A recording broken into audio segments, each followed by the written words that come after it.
गुरु साक्षात् परं ब्रह्म तस्मै श्री गुरवे नमः।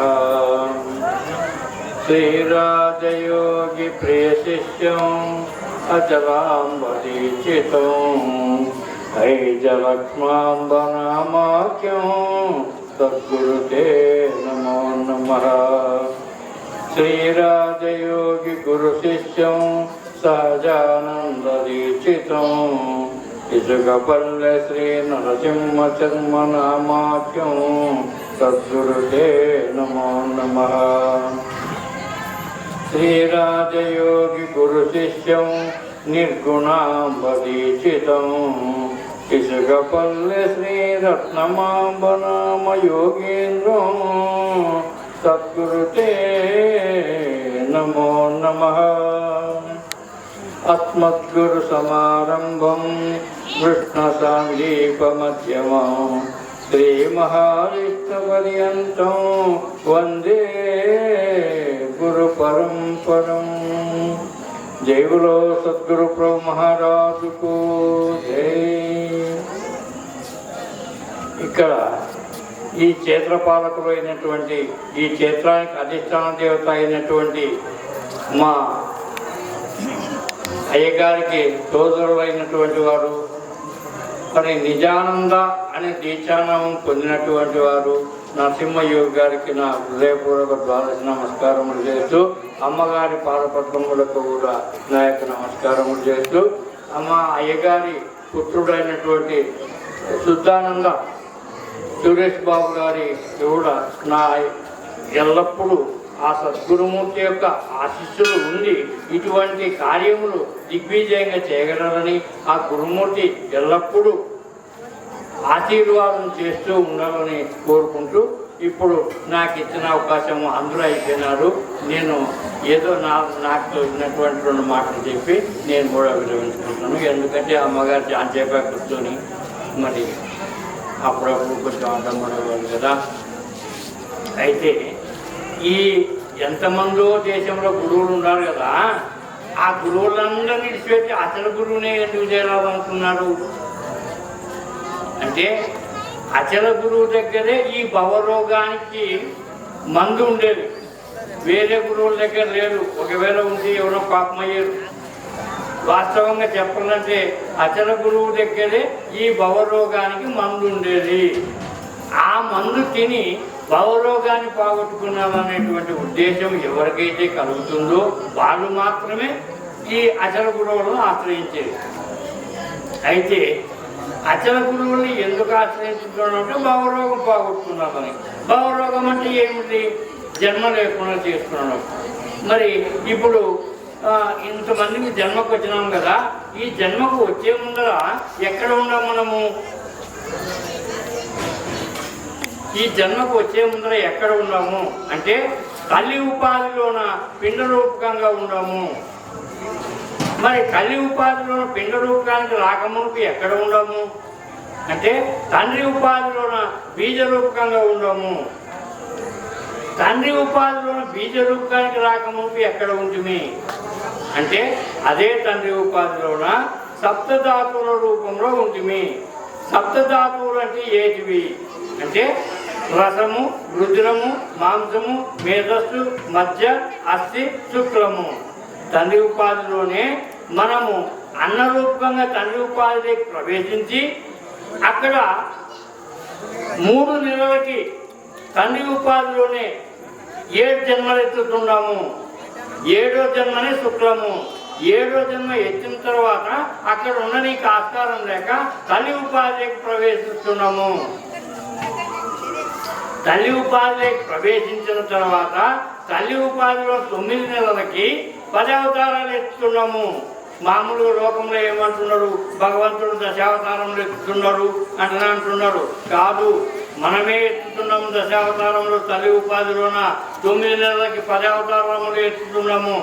అందుకోసమే ఈ జన్మ వద్దు అనే ఆలోచనతోటే సద్గురుమూర్తులైనటువంటి అచల గురువులను ఆశ్రయించి ఈ భవరోగానికి మందు తిని మందు తిన్నంత మాత్రం రోగం పోదు, పథ్యం ఉండాలా, పథ్యం ఉంటేనే రోగం తెగేది. కాబట్టి పత్యం లేకుండా ఉంటే రోగం తెగదు. గురు భక్తి గురు సేవలోన అందరూ పాస్ అవుతున్నారు, కానీ గురునిష్టలోన అందరూ ఫెయిల్ అయిపోతున్నారు. గురునిష్ట ఉంటేనే ఈ రోగం తెగేది, గురునిష్ట లేకుంటే ఈ రోగం తెగదు. అది అట్లుండని మరి ఈ సప్తధాతుల రూపంలోకి రాకముందు ఎక్కడ ఉంటుంది అంటే అన్న రూపంలో ఉంటుంది. అన్న రూపంలోకి రాకుంటే మనము జన్మకు రానికి ఆస్కారం లేదు. అన్న రూపంలోకి వచ్చి అన్న రూపం నుంచి తల్లి ఉపాధికి ప్రవేశించి అక్కడి నుంచి తల్లి ఉపాధికి ప్రవేశించి అక్కడి నుంచి జన్మకు వస్తున్నాం. కాబట్టి ఆ అన్న రూపంలోకి రాకముందు ఎక్కడ ఉంటుంది అంటే గోష్ఠుల రూపంలో ఉంటుంది. గోష్ఠుల రూపంలోకి రాకముందు ఎక్కడ ఉంటుంది? పృథివీ రూపంలో ఉంటుంది. పృథివీ రూపంలోకి రాకముందు ఎక్కడ ఉంటుంది? జల రూపంలో ఉంటుంది. జల రూపంలోకి రాకముందు ఎక్కడ ఉంటుంది? అగ్ని రూపంలో ఉంటుంది. అగ్ని రూపంలోకి రాకముందు ఎక్కడ ఉంటుంది? వాయు రూపంలో ఉంటుంది. వాయు రూపంలోకి రాకముందు ఎక్కడ ఉంటుంది? ఆకాశ రూపంలో ఉంటుంది. ఈ పంచభూతములలోకి రాకమునుకు ఎక్కడ ఉంటుంది అంటే ఈ పంచభూతములలోకి రాకమునుకు నువ్వు ఎక్కడ ఉంటుంది అంటే పంచతన్మాత్రల రూపంలో ఉంటుంది. పంచతన్మాత్రలు అంటే యావి అంటే శబ్దము, స్పర్శ, రూపము, రసము, గంధము. ఇవి పంచతన్మాత్రలు. వీటిని ఇంకొకసారి ఇంకొక వృత్తి అయిపోయినప్పుడు ఈ శబ్ద స్పర్శ రూప రసగంధములు అనేటువంటి తన్మాత్రల్ని సమిష్టి ఇంద్రియములు అని కూడా అంటున్నాడు. ఈ ఏది పంచతన్మాత్ర రూపంలోకి రాకమునుపు ఎక్కడ ఉంటుంది అంటే పంచతన్మాత్రలోకి రాకమునుపు పంచశక్తుల రూపంలో ఉంటుంది. పంచశక్తులు అంటే యావి అంటే ఒకటి పరాశక్తి, రెండవది ఆదిశక్తి, మూడవది జ్ఞానశక్తి, ఐదవది ఇచ్ఛాశక్తి, ఆరవది క్రియాశక్తి. ఈ పంచశక్తుల రూపంలో ఉంటుంది. ఈ పంచశక్తుల రూపంలోకి రాకముందు ఎక్కడ ఉంటుంది అంటే పంచబీజముల రూపంలో ఉంటుంది. పంచబీజములు అంటే యావి అంటే మొట్టమొదటిది హంబీజము, రెండవది ఎంబీజము, మూడవది రంబీజము, నాలుగవది వంబీజము, ఐదవది లంబీజము. ఈ పంచబీజముల రూపంలో ఉంటుంది. ఈ పంచబీజముల రూపంలోకి రాకముందు ఎక్కడ ఉంటుంది అంటే పంచాది దేవతల రూపంలో ఉంటుంది. పంచాది దేవతలు అంటే ఎవరు? మొట్టమొదటి వాడు సదాశివుడు, రెండవ వాడు ఈశ్వరుడు, మూడవ వాడు రుద్రుడు, నాలుగవ వాడు విష్ణువు, ఐదవ వాడు బ్రహ్మ. ఈ పంచాది దేవతల రూపంలో ఉంటుంది. ఈ పంచాది దేవతల రూపంలోకి రాకముందు ఎక్కడ ఉంటుంది ఓంకారంలో ఉంటుంది. ఓంకారంలోకి రాకముందు ఎక్కడ ఉంటుంది అంటే శ్రీకారంలో ఉంటుంది. శ్రీకారంలోకి రాకమునుపే ఎక్కడ ఉంటుంది సూత్రాత్మ అనేటువంటి స్వయం ప్రకాశ బ్రహ్మంలో ఉంటుంది. ఏటికుంటివి అక్కడ అంటే ఇక్కడ మరణించిన వానికి జన్మ తప్పదు అన్నాడు కదా కృష్ణ పరమాత్ముడు. మరి మరణించిన తర్వాత జన్మకి ఎట్లా వస్తున్నాము, ఎందుకు అవసరం వస్తున్నాము అంటే ఇన్ని రకాలుగా మెట్లు దిగి వస్తున్నాము. ఎందుకు వస్తున్నాము అంటే ఇక్కడ నుంచి పోయేటప్పుడు సంకల్పం అనే లగేజ్ని మూట కట్టుకొని పోయినాం. ఆ సంకల్పం అనే లగేజ్ని అనుభవించడానికి తగిన తల్లిదండ్రులు అనేటువంటి ఉపాధులు ఇక్కడ తటస్థపడేంత వరకు మనం సూత్రాత్మగానే స్వయం ప్రకాశ బ్రహ్మములోన అనురూపకంగా ఉండము.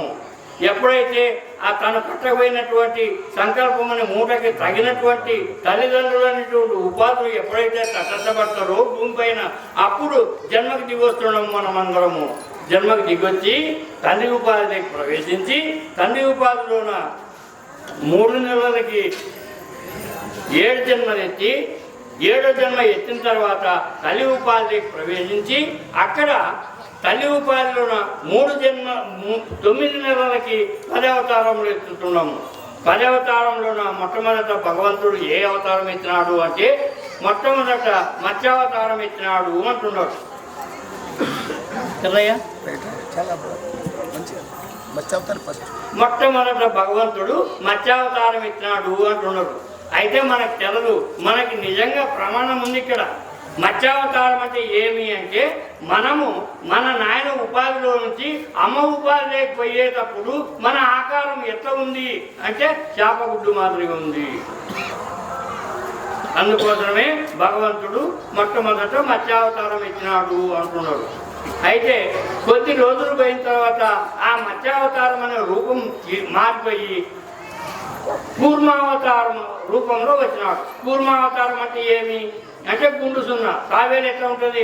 కూర్మం అంటే తావేలు అక్కడ గుండు సున్నా ఇక్కడ అమ్మ ఉపాధిలో.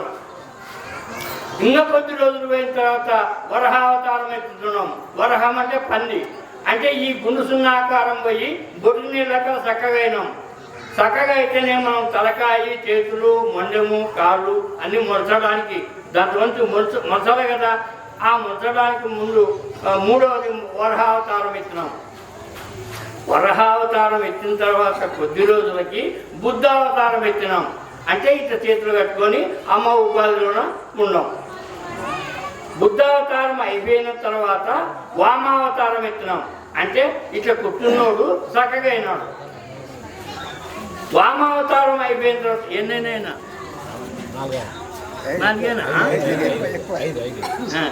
వామావతారం అయిపోయిన తర్వాత రామావతారం ఎత్తినాం. రామావతారం ఎత్తినప్పుడు మనం అమ్మ ఉపాధిలో ఎట్లా ఉన్నాము అంటే ఒక చేయి వెనక్కి ఒక చేయి ముందర పెట్టుకొని ఉన్నాము. అంటే విల్లును పట్టుకొని ఉన్నాము అనే ఆకారంలో ఉన్నాం. అయితే రామావతారం అయిపోయిన తర్వాత ఏ అవతారం? పరశురామావతారం అయిపోయిన తర్వాత రామావతారం అయిపోయిన తర్వాత కృష్ణావతారం లేక వచ్చినప్పుడే అమ్మ ఉపాధిలో తనకలాట పెట్టినాం. మనం తనకలాట పెట్టినప్పుడు అమ్మ తన తోటి స్త్రీలతో చెప్తుంటారు అనమాట. నా ఉపాధిలో ఏదో కదులుతుంది, పిండంగా ఉంటుంది అంటే చెప్తుంటారు. అయితే కృష్ణావతారం అయిపోయిన తర్వాత కలికావతారం. అది ఇంకా ఆ ద్వారం దగ్గరికి తల్లి యొక్క మూత్రస్థానం అనేటువంటి ఆ ద్వారం దగ్గరికి వచ్చినావు. నీవు వచ్చినావు, నేను వచ్చినావు, జగత్తంతా వచ్చింది. అయితే 10వ అవతారము నరసింహావతారం ఎందుకు చెప్పినారు అంటే అందరూ చెప్పేది కలికావతారం అని చెప్తారు. అయితే మా అయ్యగారు నరసింహయ్య గారు నరసింహావతారం లాస్ట్ డేట్ అని చెప్పినారు.